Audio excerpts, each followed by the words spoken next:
Hello and welcome back to PYQpedia. हम लोग revision through previous year question series कर रहे हैं जो 70th बीपीएससी प्रीलिम्स होने वाली है उसके लिए। और इस कड़ी में ये हमारा 30वां लेक्चर है।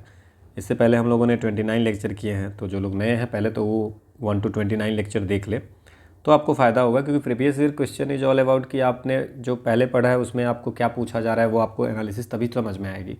अगर आप बैक से 68 पहले पढ़ोगे तो कैसे पता चलेगा कि पिछले साल के क्वेश्चन करने के क्या फ़ायदे हैं, है ना। और इसमें हम लोग 68 बीपीएससी में जो क्वेश्चन पूछे गए हैं उसको हम लोग कर रहे थे, और उसका भी पार्ट 3 है, लास्ट पार्ट है। इससे पहले हम लोगों ने 68 बीपीएससी के भी 2 पार्ट कर लिए हैं, तो पहले आप उसको देख लें, देन फिर आप इसको स्टार्ट करें एंड डेफिनेटली नोट्स बनाएं, वही आप रिवीजन कर पाएंगे। ठीक है, चलिए शुरुआत करते हैं सेशन को। पहला हमारा क्वेश्चन है, the parts of skeleton that are not as hard as bones and which can be bent. कंकाल के, मानव कंकाल के वो हिस्से जो हड्डियों की तरह सख्त तो नहीं होते हैं, जो हड्डियों की तरह सख्त नहीं होते और मोड़े जा सकते हैं, तो ये कौन होगा। तो ये हम लोग बहुत बार पढ़े हैं, ये है कार्टिलेज। ये फ्लेक्सिबल कनेक्टिव टिश्यूज है ना। जैसे नोज में ये रहते हैं, है ना, ईयर में रहते हैं और जॉइंट्स पे भी रहते हैं।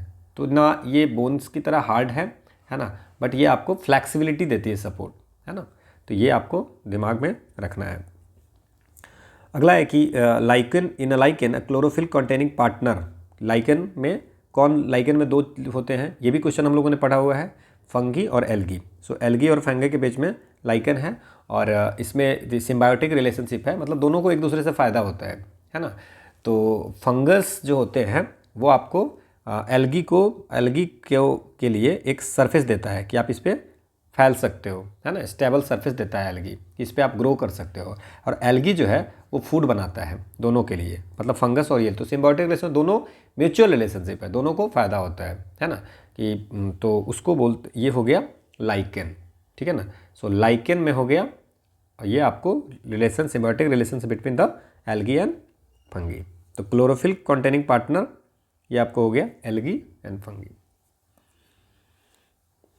मादा एनोफिलीज को कैन बी डिस्टिंग्विश फ्रॉम मादा क्यूलेक्स। तो है, एक मादा एनोफिलीज है और एक मादा क्यूलेक्स है। तो मादा एनोफिलीज क्या होती है, तो मादा एनोफिलीज से आपको कौन सी बीमारी होती है, मलेरिया, है ना, मलेरिया होती है। और ये जो मादा क्यूलेक्स है ना, ये वेस्ट नाइल वायरस होते हैं। ये आपको वेस्ट नाइल वायरस है, फाइलेरिया वगैरह होती है ना। ठीक है, यहाँ तक कोई दिक्कत नहीं।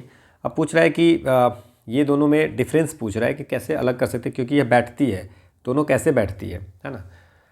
सो जो आपको इसमें डिफरेंस ये है कि जो फीमेल क्यूलेक्स होती है और फीमेल एनोफिलिस होती है, इसके फीडिंग पैटर्न में, इनके साइज में, इनके एग्स में, इनके हैबिटेट में, इन सब में डिफरेंस होती है ना।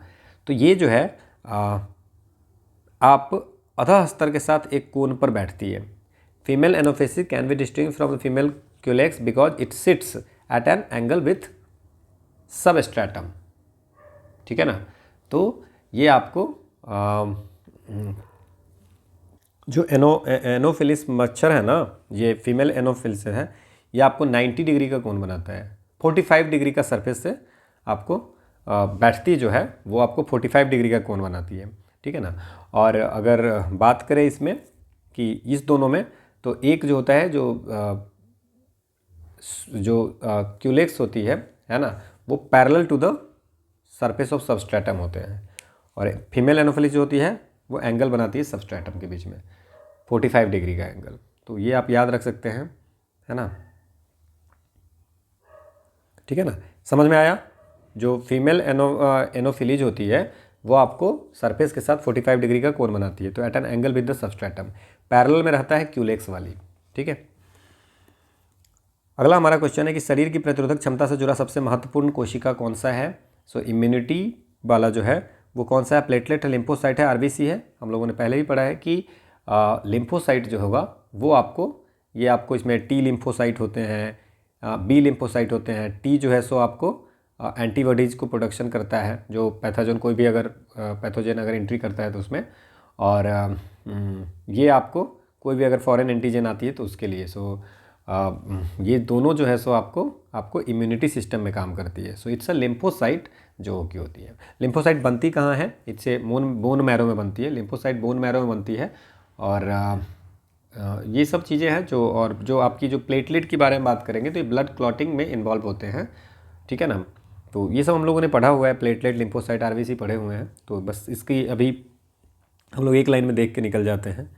अगला क्वेश्चन है कि मानव शरीर की मांसपेशियों के बारे में निम्नलिखित में कौन सा कथन गलत है? So it's about the human body में जो मसल्स होते हैं उसके बारे में। सो मसल्स जो है सो मांसपेशियाँ जोड़े में काम करती है, वर्क इन पेयर्स। पहला तो है कि मांसपेशियाँ जो है सो पेयर्स में वर्क करती है, ठीक है। ठीक है। दूसरा है कि मांसपेशियाँ केवल हड्डी को धक्का दे सकती है, मांसपेशियाँ ये है। तीसरा है कि सिकुड़ने पर मांसपेशियाँ छोटी, सख्त और मोटी हो जाती है। ये आपको बात करते हैं सिकुड़ने पे। नाउ मसल्स जो होते हैं, this is also a part of human skeletal system. और मसल्स में बहुत सारी जो प्रोटीन होती है, जैसे एक्टिन है, मायोसिन है, ट्रोपनिन है, ठीक है ना। तो मसल्स उस बोन को धक्का भी दे सकती है और खींच भी सकती है। तो केवल धक्का दे सकती है जो बोला है ये गलत है। सो मसल्स जो है so muscles can only push the bone, ये गलत है। ये पुश भी कर सकती है, धक्का भी दे सकती है और खींच भी सकती है, ठीक है ना। तो ये आपको पहले गलत पूछ रहा है तो सी हो गया। नाउ मसल्स जो है सो हमेशा पेयर्स में वर्क करती है। एक क्या करती है? कॉन्ट्रैक्ट, एक मसल, और दूसरा रिलैक्स करती है। एक कॉन्ट्रैक्ट्स करती है और एक रिलैक्स करती है। तो ये हमेशा मसल जो होते हैं वो पेयर में वर्क करती है। नाउ सिकुड़ने पे, है ना, shorter, stiffer and thicker when contracted. Contract मतलब सिकुड़ना होता है ना। दो तरह से सिकुड़ना और रिलैक्स हो गया। तो सिकुड़ने पे आपको मांसपेशियाँ जो है सो छोटी हो जाती है और सख्त और मोटी हो जाती है, ठीक है ना। और रिलैक्सेशन करने पे क्या होगा? बड़ी हो जाती है, लॉन्गर एंड थीनर हो जाती है, ठीक है। इतनी चीज़ें याद रखेंगे, काम आपका हो जाएगा।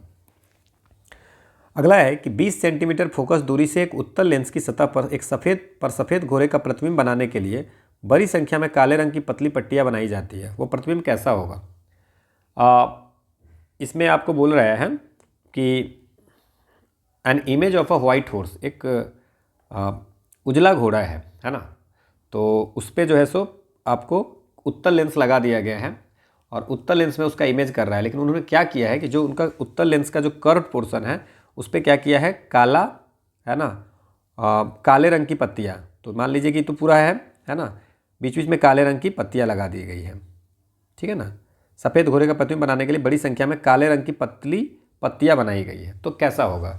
तो मान लीजिए कि घोड़ा क्या है? उजला है, ठीक है ना। और अगर मान लीजिए कि अगर हम व्हाइट हॉर्स का कन्वेक्स लेंस पे बनाएंगे तो लाइट फॉल कहाँ पे करेगा? लाइट कर्व सरफेस पे करेगा, कर्व सरफेस पे करेगा। और इसमें आपने काला रंग का पट्टियाँ लगा दिया है सब जगह, है ना। तो अब लाइट जब इस पर फॉल करेगा कर्व पोर्शन पे, तो आपको क्या होगा? व्हाइट हॉर्स का जो है सो इमेज, पूरा इमेज होगा, ठीक है ना। बट कहीं कहीं आपको लेस ब्राइटनेस होगी। समझ में आई? ठीक है ना, क्योंकि आपको काली रंग की पट्टियाँ बनाई जाएगी। तो काली पट्टियों का एक जेबरा बन जाएगा, बेकार की बातें हैं, है ना, कि वाइट और इसकी बन जाएगी। काली पट्टियों का एक घोड़ा बन जाएगा, ऐसा नहीं है। जब जहाँ जहाँ काला होगा, जहाँ जहाँ जो काली पट्टियाँ जो चूँकि लगाई हुई है, तो उसमें जो है सो घोड़ा का चमक जो है सो कम दिखेगा। तो इमेज तो बनेगा बट ब्राइटनेस कम होगा, ठीक है। तो बस इतना याद रखना है। क्लियर? समझ में? इसमें कुछ नहीं पूछा है। पूछा है कि एक उत्तल लेंस से उसमें सफ़ेद घोड़े का प्रतिबिंब बनाना है और उसमें क्या किया है कि बड़ी संख्या में काले रंग की सरफेस पे जो है सो पत्तियाँ लगा दी गई है, ठीक है। तो पत्तियाँ लगा दी गई तो इमेज तो बनेगी बटेगी, तो ब्राइटनेस उसकी कम हो जाएगी। दैट इज, बस यही आंसर है। अगला है कि स्टिलनेस ऑफ साउंड, ध्वनि की तीक्ष्णता निर्धारित करने के लिए आसान सा क्वेश्चन है ये आपको। Determined by, stillness of sound जो है डिटरमाइन किस चीज़ से होती है? एम्पलीट्यूड से, वेवलेंथ से, वेलोसिटी से। तो ये तो फ्रीक्वेंसी होती है ना, फ्रीक्वेंसी होती है। बट फ्रीक्वेंसी एंड वेवलेंथ जो है सो इन्वर्सली प्रोपोर्शनल है। तो we can say the wavelength of sound से भी हम लोग को फ्रीक्वेंसी का ये हो जाएगा, ठीक है ना। अगला क्वेश्चन है कि निम्नलिखित में से कौन सा फोटो इलेक्ट्रिक उपकरण डिजिटल अनुप्रयोगों के लिए, डिजिटल एप्लीकेशन के लिए कौन सा फोटो इलेक्ट्रिक डिवाइस जो है सो सबसे अच्छा है? तो इसमें फोटोवोल्टाइक सेल होगा डेफिनेटली। सोलर सेल में अगर आप देख रहे हैं जितनी भी इलेक्ट्रिक करंट वगैरह सनलाइट से जो चलती है, तो ये होगी फोटोवोल्टाइक सेल। ना what is the photo diode, क्या होती है ना। जंक्शन जो आपने पढ़ा होगा ना सेमीकंडक्टर का पीएन जंक्शन है ना, सो दैट्स अ डायोड है ना। एंड फोटो डायोड्स आपका सीडी प्लेयर स्मोक डिटेक्टर्स वगैरह पे यूज होती है, ठीक है ना। और फोटो इमिट वो होती है कि वो फोटो इमिटर होता है कि वैसे सब्सटेंस जो है सो जो इल्यूमिनेट करते हैं उसको, तो उसमें photo substance that emitted photo emitted जो इलेक्ट्रॉन्स को इमिट करती है व्हेन इल्यूमिनेटेड, ठीक है ना। तो मेटालिक सरफेस से निकलती है, तो ये है। तो फोटो इतना बस याद रखिए। बॉल बियरिंग को आपको स्टैटिक फ्रिक्शन से क्या करता है, बॉल बियरिंग का क्यों यूज किया जाता है, ठीक है ना। तो बॉल बियरिंग जो है सो साइकिल वाइकल में जो आपने देखा होगा, तो वो स्टैटिक फ्रिक्शन को रोलिंग फ्रिक्शन में आपको कन्वर्ट कर देता है, ठीक है ना, ठीक है ना। अगला हमारा क्वेश्चन है कि goalkeeper in a game of football pulls his hand backward after holding the ball shot at the goal, this enables the goalkeeper. तो मतलब कि आप कैच वैच लेते होंगे ना, क्रिकेट खेलते होंगे तो, या फुटबॉल खेलते हो, तो आप जब कैच ले लेते हो या पकड़ लेते हो बॉल, तो पीछे की तरफ खींचते हो। ये ऐसा क्यों होता है? ये इसलिए होता है कि football exert large force on the ball, football पर अधिक बल लगाने में, है ना, के लिए खींचते हो। Increase the force exerted by the ball on hand, football द्वारा हाथों पर लगाए गए बल को बढ़ाने में। क्यों बढ़ाएंगे भाई? Decrease the rate of change of momentum, ये जो आप जिस मोमेंटम से वो आती है ना, बॉल जो आपको फेंकी जाती है, तो वो जो है सो, तो आप जैसे अगर आपने पीछे किया तो ये क्या हो गया, आपको थोड़ा सा ज़्यादा टाइम लगेगा, तो जो टाइम लगेगा तो उसमें रेट ऑफ मोमेंटम जो है सो चेंज हो जाएगा, जो फोर्स लगेगा। तो अचानक अगर आपके हाथ पे बॉल आके गिरे तो ज़्यादा चोट लगेगी, और बॉल लेकर के अगर हाथ को पीछे खींचते हैं तो कम चोट लगेगी। So rate of change of momentum को ये कम कर देता है। ये सब तो 9th-10th में पढ़े होंगे, है ना।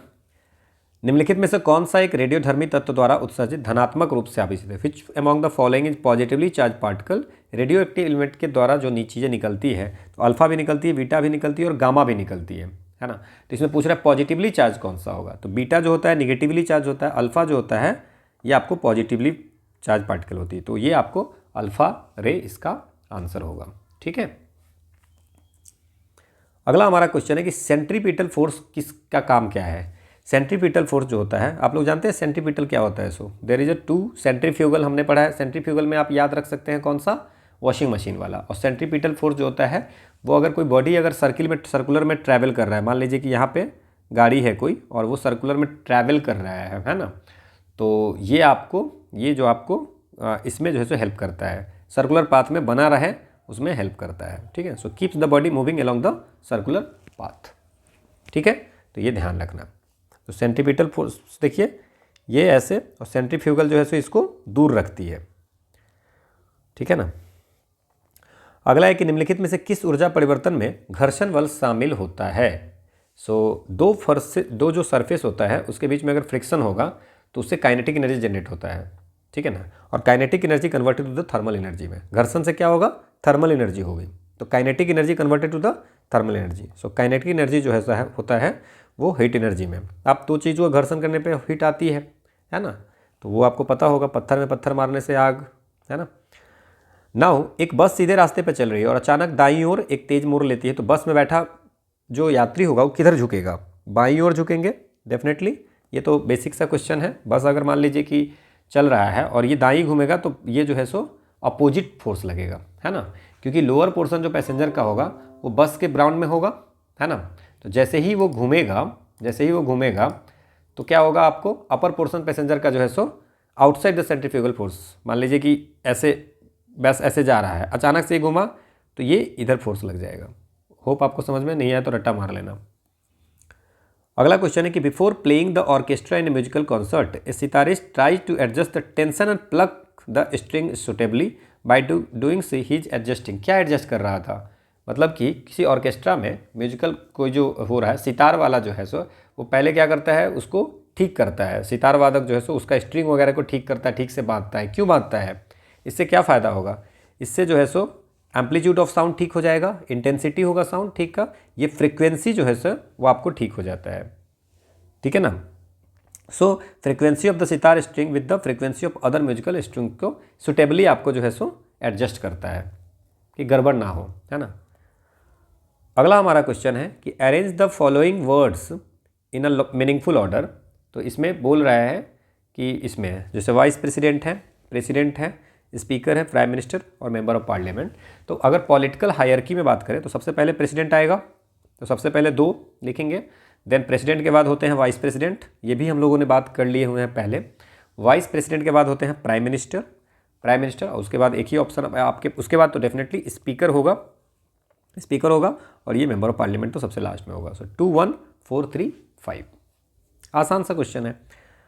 अगला क्वेश्चन है कि रेशमा क्या करती है, अपनी संपत्ति का 1/4 है ना किसी चैरिटी ऑर्गेनाइजेशन को दे देती है अपनी संपत्ति का।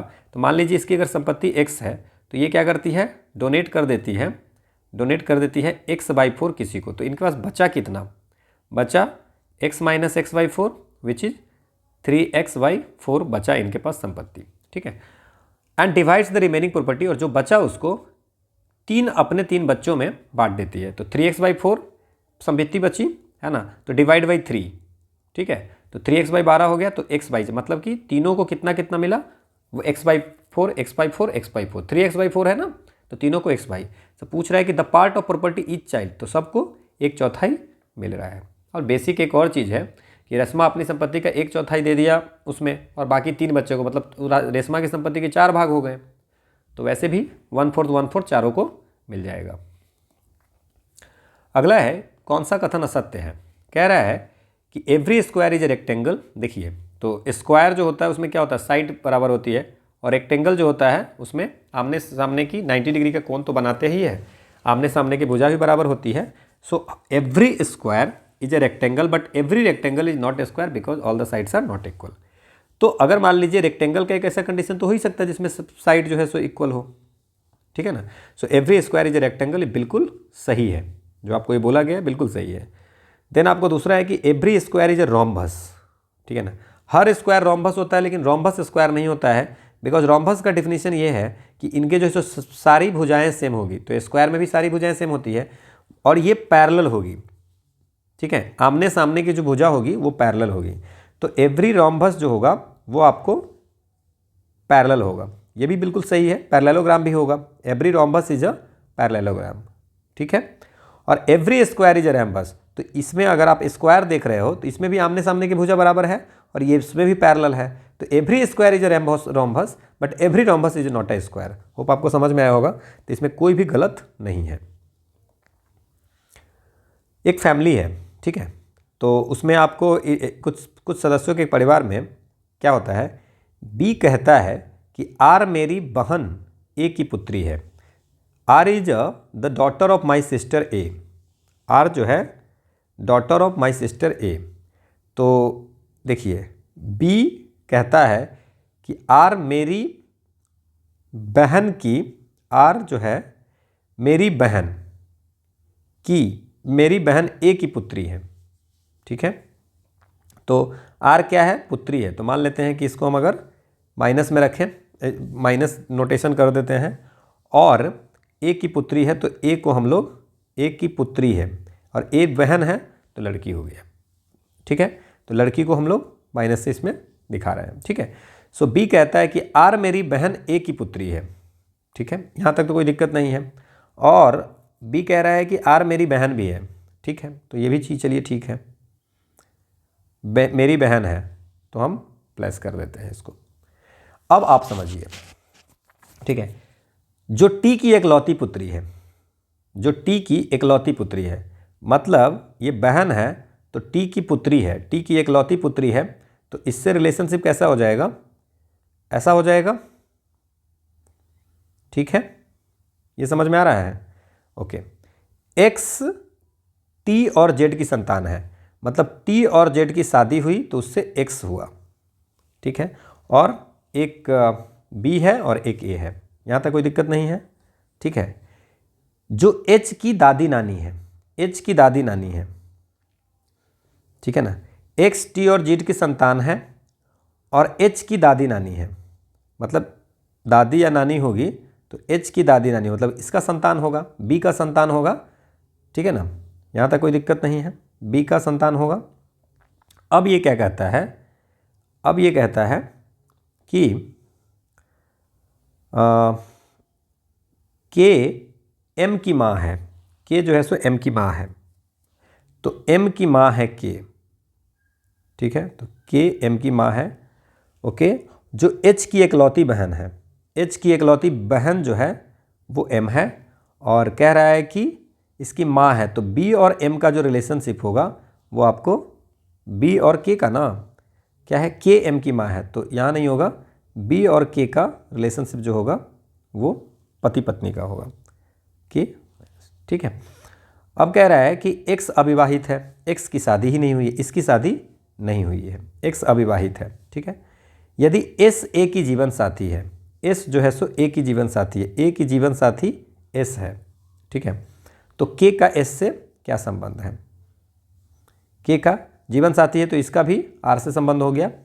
सो अब आप समझिए, इसमें क्वेश्चन आपसे पूछ रहा है कि K और S का, तो now see the where is the K, K कहाँ पे है आपका, K यहाँ पे है, B की पत्नी है, B की पत्नी है, ठीक है, और B की पत्नी है, और ये आपको कह रहा है कि S, ठीक है ना, तो K और S का संबंध, तो मतलब ये सब एक ही लाइन में है, K S में, ठीक है ना, मतलब T के बच्चे हो गए AB X जो हो गए, T के बच्चे हो गए A B और X, ठीक है, और A की पत्नी हो गई, A की पत्नी S हो गई, B की पत्नी K हो गई, है ना, और X की शादी ही नहीं हुई है।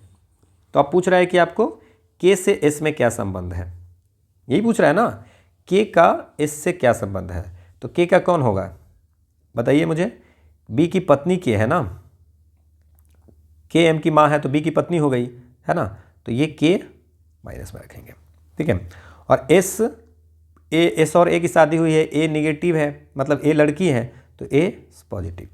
तो अब आपसे पूछ रहा है K और S में क्या रिलेशनशिप होगा, तब देखिए ना, A और B क्या है, भाई बहन है, तो भाई बहन है, तो बहन की जो, अगर मान लीजिए ये भाई है और ये बहन है, तो बहन के पति और भाई के पत्नी में क्या रिलेशन होगा, बहन के पति और भाई के पत्नी में रिलेशनशिप आपसे पूछा जा रहा है। सो ये wife of brother in law होंगे, क्या होंगे, wife of brother in law, ठीक है ना।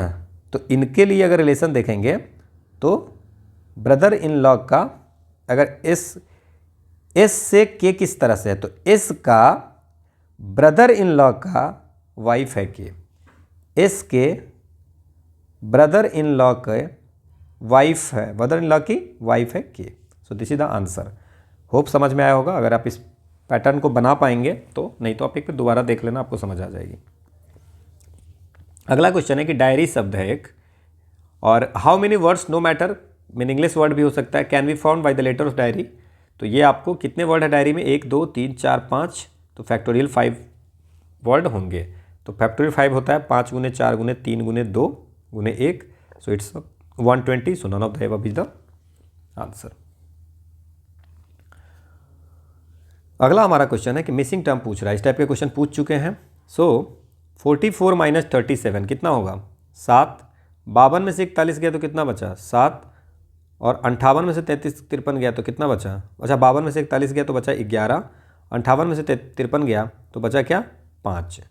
अब देखिए 7 में अगर हम 7 से मल्टीप्लाई कर रहे हैं तो 49 हो रहा है, 5 में 7 से मल्टीप्लाई कर रहे हैं तो 35 हो रहा है, तो क्या हम 11 में आपको किससे मल्टीप्लाई, 7 से कर दें, तो 11 में 7 से करेंगे तो 77 आएगा, सेम पैटर्न बनाने के लिए, तो आंसर हो गया 77।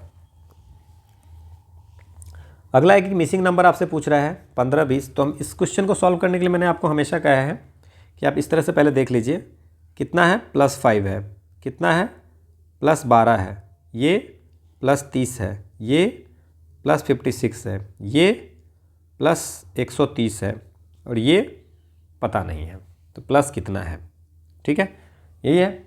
अब मान लीजिए 5 जो होता है, 5 12 में कुछ दिख रहा है, अच्छा 2 का स्क्वायर +1, ये 3 का स्क्वायर +3, ये 5 का स्क्वायर +5, ये 7 का स्क्वायर +7, ये 11 का स्क्वायर +9। अच्छा एक चीज़ समझ में आया आपको, 2 3 5 7 11, मतलब प्राइम नंबर वाली पैटर्न चल रही है, मतलब 11 के बाद क्या होगा, 13 का स्क्वायर, और 13 का स्क्वायर प्लस क्या हो गया, 11। ये 1 3 5 7 9 11 प्राइम नंबर वाला चल रहा है, तो 13 का स्क्वायर 169 और 11 कितना हो गया आपको, 180, 180, तो 180 अगर यहाँ जुटेगा तो 248 + 180 कितना होगा, 248 + 180 8 और ये 428 इसका आंसर हो जाएगा। ठीक है, अगला हमारा क्वेश्चन है, किसी कूट भाषा में फास्टर को हम इस तरह से लिखते हैं, मॉन्ग को इस तरह लिखते हैं। तो इसको पैटर्न आपको समझना पड़ेगा। तो इसके लिए बेटर क्या है कि आप ABCD भी लिख सकते हो। ठीक है ना, चलिए फिर भी हम चेक करते हैं इसको कि कैसे कर सकते हैं, कैसे लिख रहे हैं इन्होंने। ABCD में आप अगर एग्जामिनेशन हॉल में आप ABCD का 1 2 3 4 5 आप लिख सकते हैं, है ना, लिख के रख लीजिए, सो दैट कि आपको दिक्कत ना हो। ठीक है, चलिए हम इसको देखते हैं कि इसको कैसे किया जा सकता है सॉल्व। तो F को FASTER, ठीक है, तो इन्होंने इसको लिखा है 22 29, क्योंकि दुगुना है तो हम मान लिए 21 23 19। कुछ गलत हो गया? 22 29 21 23 19, 22 29 21 23 19। एक इसमें देखें तो ये 22 ऐसे नहीं होगा, इसका मतलब जो फास्टर ए है इसको 2 लिख दे, 22 2, है ना, देन 9 9 और 22 22 2 9, ठीक है ना, और देन 21 23 19। अच्छा, ये आपको तब समझ में आएगा ना जब ABCD का आप जो है सो वैल्यू लिख लेंगे। तो A B C D E F G H I J K L M N O P Q R S T U V W X Y Z, ठीक है ना। 1 2 3 4 5 6 7 8 9 10 11 12 13 14 15 16 17 18 19 20 21 22 23 24 25 26। मैं डायरेक्ट भी सॉल्व कर सकता हूँ, वैसे आप लोगों को बता दे रहा हूँ। 9 आप देख सकते हो। अच्छा, इधर से भी काउंट कर लीजिए, 1 2 3 4 5 6 7 8 9 10 11 12, रिवर्स में, है ना। हमेशा ये लिख लिया करना पेपर में जाते ही, ठीक है ना, थोड़ा टाइम बचता है उसमें आप लिख लिया कीजिए पेंसिल से, है ना, तो काम चल जाएगा। नाउ आप सी देख, F को 22 लिखा है, क्यों लिखा होगा भाई F को? F का अपोजिशन में 21 है तो 22 लिखा है, तो 21 प्लस 1 लिखा है। A को फिर 1 प्लस 1 लिखा है कि A का पोजीशन 1 है। ओके, S जो है सो इधर से कितना पोजीशन है? S में ये S का जो पोजीशन है वो 8वां नंबर है, तो 8 प्लस 1, मतलब इन्होंने क्या किया है, जो ये पोजीशन में पहले जो है, सबसे पहले जो है उसमें रिवर्स लिया है, फिर आपको पोजिशनल वैल्यू पे 1 जोड़ा है, रिवर्स प्लस 1, फिर रिवर्स, फिर पोजिशनल वैल्यू, फिर रिवर्स, फिर पोजिशनल वैल्यू, ऐसे किया है। मतलब इसको 20 प्लस 1, इसको 22 प्लस 1 और ये 18 प्लस 1। तो आपको अब समझ में आ गया होगा कि पूरी पैटर्न इसकी क्या है, ठीक है ना। ठीक है, तो आपसे पूछ रहा है गाइड को बताइए, GUIDE, तो जी है, अमाउंट को हम देखेंगे भी नहीं, कोई ज़रूरत नहीं है, हमें पैटर्न समझ में आ गया। तो जी जो होगा वो रिवर्स वाला होगा, तो रिवर्स में कितना होगा जी का नाम देखिए, तो रिवर्स में जी को कितना आ रहा है 20, रिवर्स में 20 है तो 20 1 21 हो जाएगा। समझ में आ गया? क्लियर? इसके बाद यू है, तो यू का पोजिशनल वैल्यू देखिए, यू का पोजिशनल वैल्यू 6 है तो क्या हो जाएगा 7।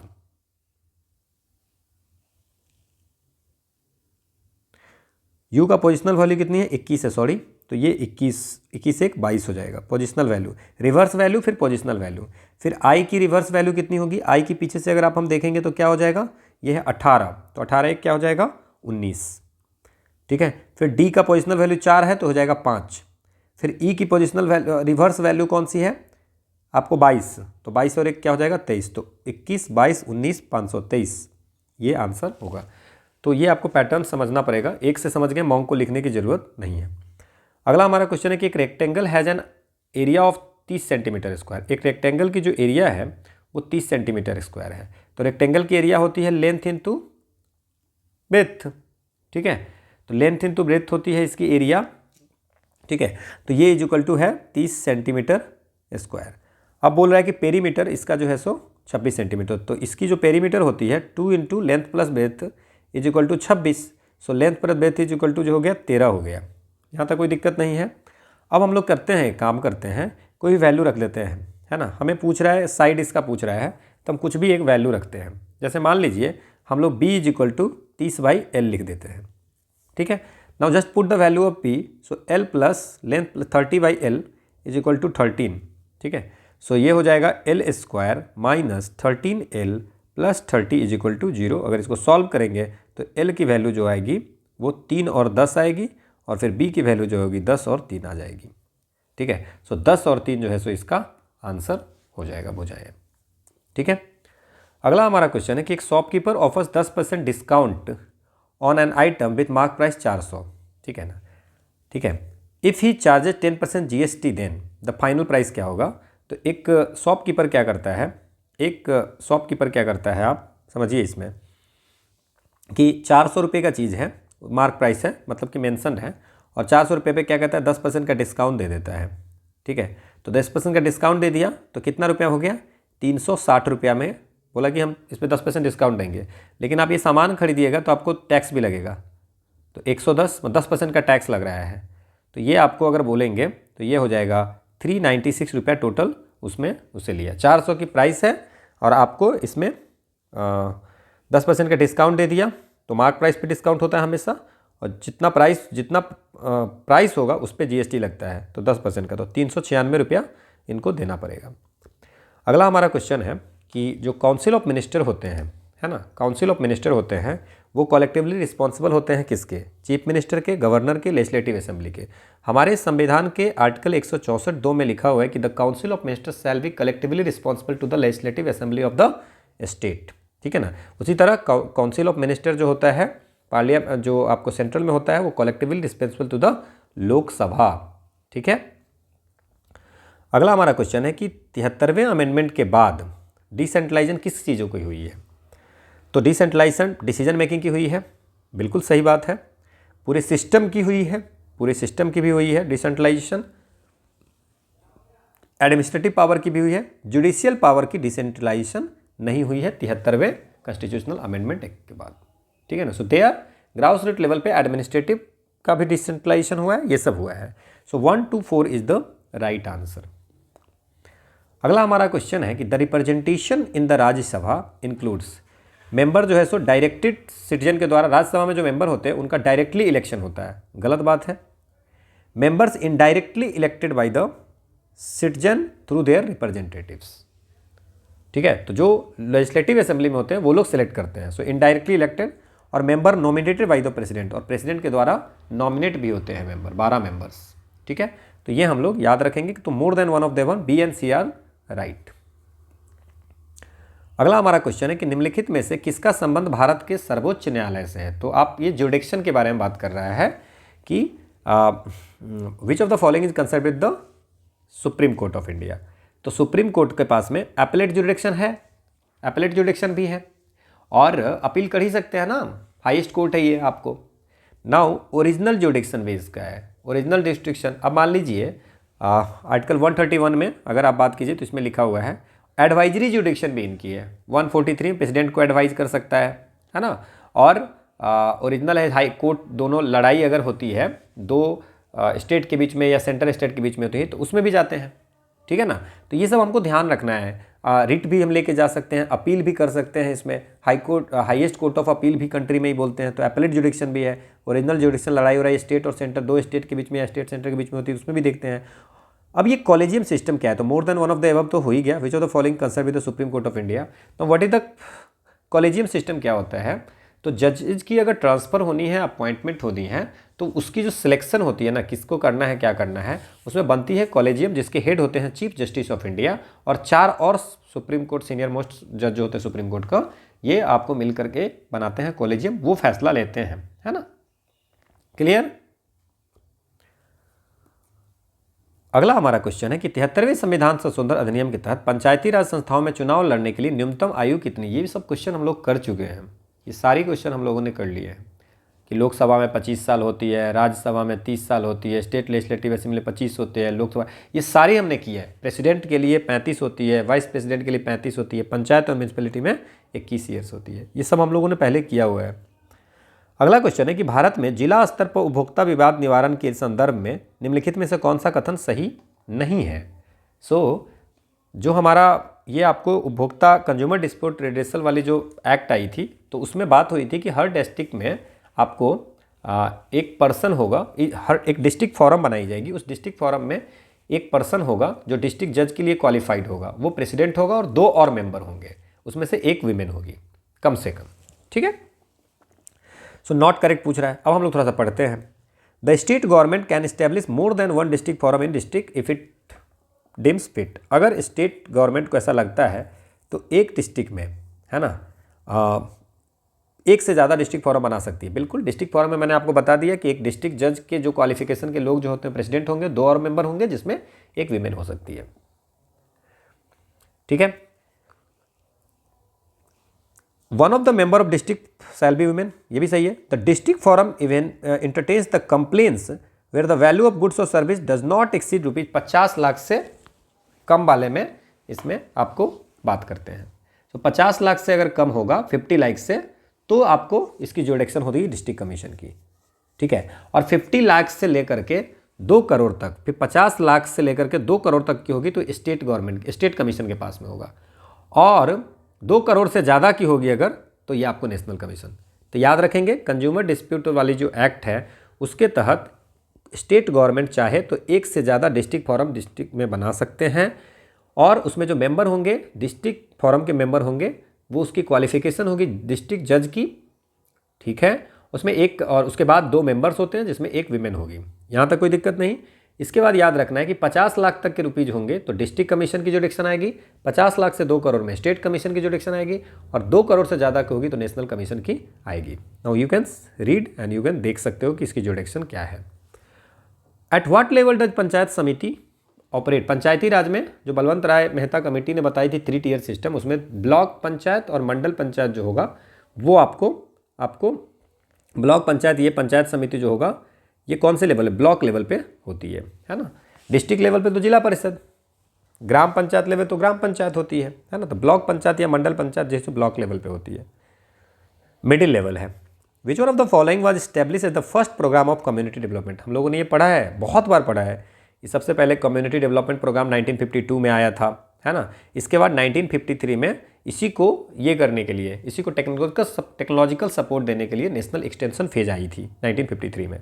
ठीक है, फिर इसके बाद आपको ये आई थी, और इसके बाद intensive community development project phase भी आई थी। ठीक है ना, और पोस्ट इंटेंसिव डेवलपमेंट फेज भी आई थी। बट हमें पूछ रहा है कि which one of the following was establish the first programme of community development. तो कम्युनिटी डेवलपमेंट की प्रोग्राम हुई थी, उसके अंदर सबसे पहला जो आया था वो था नेशनल एक्सटेंस सर्विस। अगला है इक्वलिटी बिफोर लॉ। इस पर भी हम लोगों ने डिस्कस किया हुआ है पूरा कि इक्वलिटी बिफोर लॉ और इक्वल प्रोटेक्शन ऑफ लॉ क्या होता है। सो इक्वलिटी बिफोर लॉ जो आर्टिकल 14 में लिखा हुआ है, ये कहाँ से लिया गया है, ये आपसे पूछ रहा है। तो ये आपको ब्रिटिश कॉन्सेप्ट है, ब्रिटेन से ली गई है। और इक्वल प्रोटेक्शन ऑफ लॉ जो लिए हुए हैं वो यूएसए से लिया हुआ है, इक्वल प्रोटेक्शन ऑफ लॉ। ठीक है ना। इक्वलिटी बिफोर लॉ क्या होता है कि कोई भी स्पेशल प्रिविलेज आपको किसी पर्सन को नहीं होगा। ठीक है ना। और दूसरा है इक्वलिटी, इक्वल प्रोटेक्शन लॉ की इक्वल सर्कमस्टांसेज में इक्वल ट्रीटमेंट मिलेगा। ठीक है ना। अगला है कि भारतीय संविधान को बनाने में कितना समय लगा। 2 वर्ष 11 महीने 18 दिन। ठीक है, ये बनाया है। तो फर्स्ट मीटिंग हुई थी, ये भी याद रख लीजिए, 9 दिसंबर 1946 को। वैसे हमने बहुत बार बताया है। 26 नवंबर 1949 को अडॉप्ट किए गए हैं। तो 21 वर्ष, 2 वर्ष 11 महीने और 18 दिन लगे हैं। अगला हमारा क्वेश्चन जो है, केंद्रीय स्वास्थ्य एवं परिवार कल्याण मंत्रालय द्वारा 24 नवंबर 2021 को प्रकाशित राष्ट्रीय प्रवास, they are talking about the national family health survey 5 के बारे में, कि बिहार के लिंग अनुपात में काफ़ी सुधार हुआ है। तो 15-16 में क्या था और 20-21 में, 15-16 से कितना, जब NFHS 4 आई थी तो उस समय क्या था। तो जब NFHS 4 आई थी तो उस समय 1090 था, 1062 था। ठीक है ना। और ये अब हो गया है 1090। मतलब सिचुएशन ये हो गया है कि 1000 मेल पे, 1000 मेल पे आपको 1000 मेल पे 1090 फीमेल है। जब NFHS 4 हुआ था 1062 था, अब 1090 हो गया है।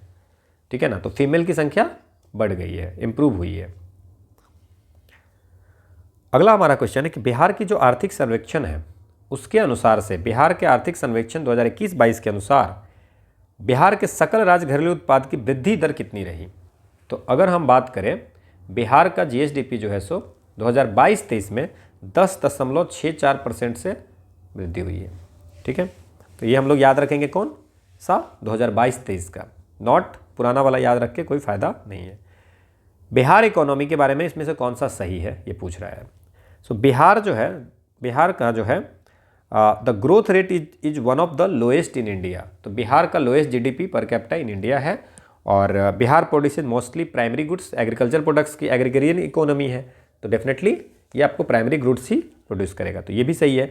The occupational structure of the economy is stagnant, है ना, मतलब जो ऑक्यूपेशनल स्ट्रक्चर बिहार इकोनॉमी का है वो आपको स्टैगनेंट है, मतलब लार्ज परसेंटेज पॉपुलेशन जो है सो एग्रीकल्चर या अलाइड एक्टिविटीज़ में ही है, तो डाइवर्सिफिकेशन कम है, तो इसलिए आपको ये भी सही है ना।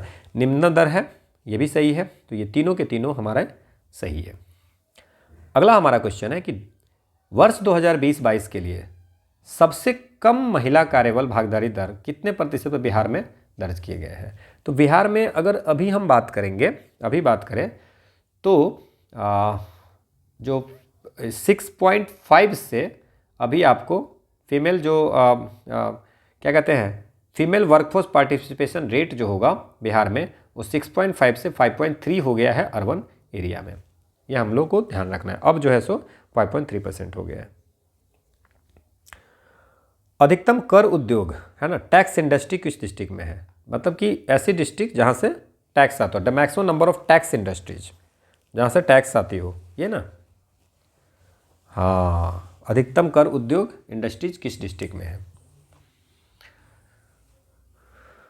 हाँ, इस क्वेश्चन को हटा दिया गया था बिकॉज इसमें क्लियर नहीं था कुछ भी, है ना। सो दरभंगा में, अब हम लोग ना ज़्यादा से ज़्यादा देख लेते हैं, इस क्वेश्चन को छोड़ते हैं, हम लोग देखते हैं कि दरभंगा में और मधुबनी सीतामढ़ी में क्या क्या मिलती है।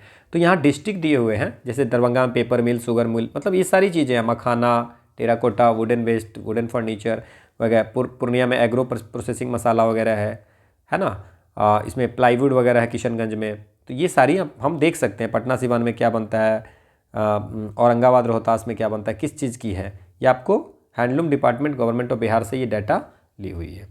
ठीक है, तो ये ध्यान आपको रखना है।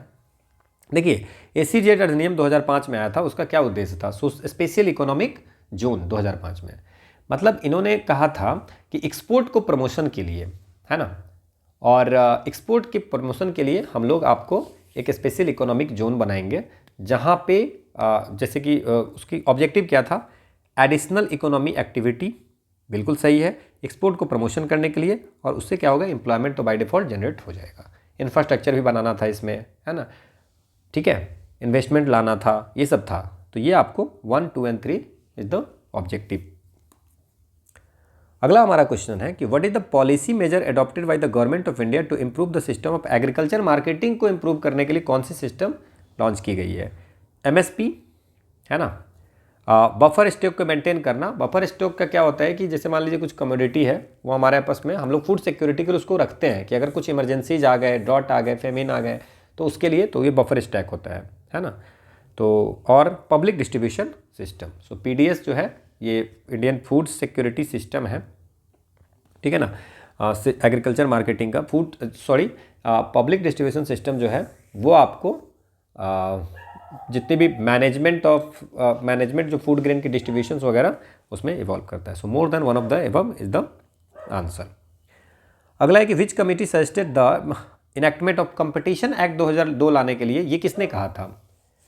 तो ये आपको जो कहा था वो थे SVS राघवन कमेटी ने ये कहा था कि भैया कंपटीशन मार्केट में बहुत ज़्यादा हो रही है, तो इसको जो है सो आप कंपटीशन एक्ट नया 2002 लाइए जो कमर्शियल कंपटीशन को गवर्न करेगा। पहले होता था क्या, 1969 में एक एक्ट आई थी, वो था monopolies and restrictive trade practices, तो उसको हटा करके कंपटीशन एक्ट 2002 में लाया गया था। अगला है कुछ रिवॉल्यूशन दी हुई है और पूछ रहा है कि कौन सी रिवॉल्यूशन है। जैसे अगर आपको इसमें कुछ भी पता होगा, पूछा है आपसे ग्रे रिवॉल्यूशन, तो ग्रे रिवॉल्यूशन जो होता है फर्टिलाइजर से रिलेटेड है, एंड पिंक रिवॉल्यूशन जो है सो ओनियन से है, सिल्वर जो है एग है, प्रोडक्शन ऑफ एग्स पोल्ट्री से है, और rate revolution tomato and meat production से है। So this is the answer. इसमें देखिए सारे रिवॉल्यूशन मैंने दे दिया, आप स्क्रीनशॉट ले लीजिए। विच of the following 5 year plan was focused on human resource development में कौन से 5 ईयर प्लान में फोकस किया गया था? तो 5 ईयर प्लान अगर आपने सारा देखा होगा तो जो ह्यूमन रिसोर्स पे, जैसे पहला जो 5 ईयर प्लान था उसमें अगर आपको बात किया गया था कि एग्रीकल्चर पे ही मेनली बात की गई थी। 5th 5 ईयर प्लान में गरीबी हटाओ पे बात की थी। सेकंड में आपको इंडस्ट्री डेवलपमेंट पे बात की थी। 8वां जो 5 ईयर प्लान था वहाँ पे ह्यूमन रिसोर्स डेवलपमेंट के बारे में बात की थी, जो 92 से 97 तक चली है। मैंने पूरी कीवर्ड जो है सो आपको इसमें दे दी है, आप स्क्रीनशॉट ले सकते हैं। अगला हमारा क्वेश्चन है कि विच of the following states of India receive the highest foreign direct investment? तो टॉप 5 स्टेट जो है सो FDI जो मिलती है जिसको, उसमें पहला है महाराष्ट्र, जिसको 30% FDI सिर्फ महाराष्ट्र को मिलता है, और सेकंड में है कर्नाटका। ठीक है, अभी करेंट का बता रहा हूँ मैं, जो 23-24 की बता रहा हूँ। 2023-24 में सबसे ज़्यादा FDI किसको मिला है? महाराष्ट्र को 30%, कर्नाटका को 22%। अगला है कि in which budget did the finance minister announced the liberalize exchange management LEMS? ये कब अनाउंस किया था, कौन से बजट में? So liberalize exchange rate management system जो है, इसमें एक मॉनेटरी सिस्टम है जहाँ पे एक्सचेंज रेट जो करेंसी की होगी ना, वो मार्केट फोर्स पे डिपेंड करेगी। Madam depends on the supply and demand, कि हम लोग फिक्स नहीं करेंगे, तभी तो डॉलर का देख रहे हो बढ़ते रहते हैं। तो ये आपको 92-93 यूनियन बजट में अडॉप्ट किया था, liberalise exchange rate management system. ठीक है ना, कि एक्सचेंज रेट जो है सो, जैसे मान लीजिए कि अगर चाइना में फिक्स है, तो एक्सचेंज रेट जो हम लोग अगर करेंगे वो डिपेंड करेगा कि मार्केट का डिमांड और सप्लाई क्या है। दोनों के अपने फायदे हैं। Which of the following were goals of the 5 year plan? 5 year plan का गोल क्या हुआ करता था? Which of the following were goals the 5 year plans? तो डेफिनेटली इसमें क्या होगा, पंचवर्षीय योजना के उद्देश्य क्या थे? ग्रोथ, मॉडर्नाइजेशन, सेल्फ रियलाइजेशन और लिटरेचर। तो इसमें से कौन से थे? मुझे लगता है कि इसमें से 1, 2, 3 थे, तो 1, 2, 3 कोई भी ऑप्शन नहीं है, so none of the above is the answer. ठीक है, अगला है कि which organization carries out the survey? Poverty line के डिटर्मिनेशन की सर्वे कौन करता है? ठीक है ना, सो वैसा इनकम जिसके बिलो अगर आपको पैसा नहीं है तो आपको पुअरर माना जाएगा। ठीक है ना, तो ये है NSSO, national sample survey organisation, ये आपको रिस्पॉन्सिबल है सर्वे करने के लिए। अगला है कि the trade balance of India कितनी है? ट्रेड बैलेंस ऑफ इंडिया, तो अभी अगर हम देख लेते हैं थोड़ा सा, अगर हम लोग बात करें जुलाई 2024 की बात करते हैं, तो जुलाई 2024 में टोटल ट्रेड बैलेंस अगर बात करें इंडिया की टोटल, तो ये है -9.61। ठीक है, -9.61 USD बिलियन। ठीक है, तो ये हो गया। अब एक्सपोर्ट में देख लीजिए कितना है, इंपोर्ट में कितना है, वो सब देख लेंगे तो आपको। देन सर्विसेज में क्या है, एक्सपोर्ट इंपोर्ट में, मर्चेंडाइज एक्सपोर्ट इंपोर्ट में कितने हैं। तो बेसिकली जो क्वेश्चन पूछा है वो ये है, -9.61 इसका आंसर होगा। This is all about of 68th BPSC के जितने भी क्वेश्चन थे हमने सॉल्व कर दिया। ये कोट ऑफ द डे है, the either you run the day और द डे रन्स यू। या तो आप दिन को चलाओ या दिन आपको चलाएगा। समय को आप चलाओ, नहीं तो आपको समय एक दिन देखेगा। सो thank you all for watching. तो आज हम लोग 68th BPSC के क्वेश्चन कंप्लीट कर लिए। अगला अब हम लोग का प्रीवियस ईयर की सीरीज में एक वीडियो ही बची हुई है, या एक ईयर की बची हुई है, वो है 69th BPSC के क्वेश्चन के एनालिसिस करना। ठीक है, आप टेलीग्राम चैनल पे ज्वाइन कर सकते हैं। यहाँ पे अगर आपको कोई डाउट होगी then you can ask on Telegram. यहाँ पे आपको करंट अफेयर्स के कुछ क्वेश्चन भी मिल जाती हैं, कुछ प्रैक्टिस के क्वेश्चन भी मिल जाती है, तो वहाँ पे आप सॉल्व कर सकते हैं। ठीक है ना, और अगर कुछ क्लासेस भी होगी तो उसके बारे में भी इन्फॉर्मेशन मिलेगी। So thank you all for watching, will meet in the next class.